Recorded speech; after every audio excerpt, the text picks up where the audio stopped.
Thomas Markle has revealed his desperate bid to win back estranged daughter Meghan Markle after their family feud threatened to tear apart their bond for good. Over Christmas, shamed dad Thomas, who skipped May's royal wedding amid claims he faked a heart attack, spent time at a makeshift refugee camp in Rosarito, Mexico. He was papped handing out toys and other Christmas presents to children living in poverty just 200 meters from the US-Mexico border.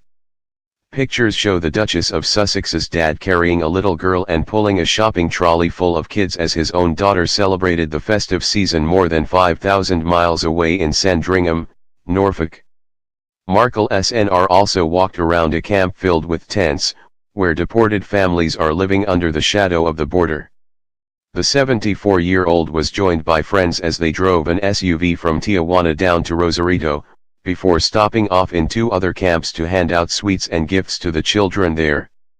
While the seemingly spontaneous act of generosity will go down a treat with those who feel Meghan has treated her dad unfairly, others will wonder why a paparazzo just so happened to be in the area when Thomas started meeting refugees.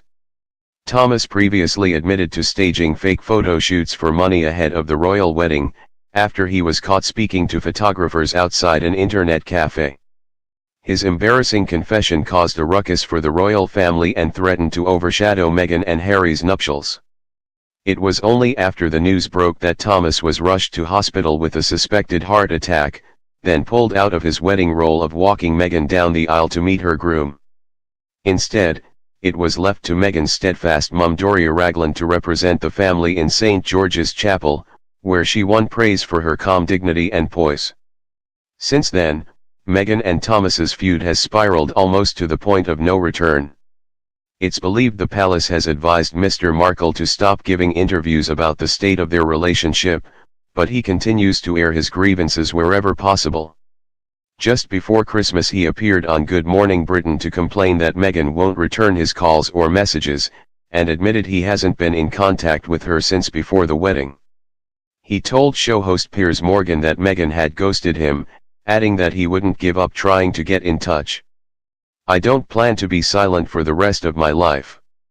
I love my daughter very much and she has to know that, and I would really appreciate if she would call me, just reach out to me," he said. "There has to be a place for me. I'm here, she knows it. I need her to reach back to me. I'm very disappointed by it and I'm not sure why it's happening," he went on. "I've been trying to reach out for several weeks, every day I text her, I just haven't received any contact back. Meghan and I were as close as a father and daughter could be right up until her wedding to Harry. Then it all fell apart.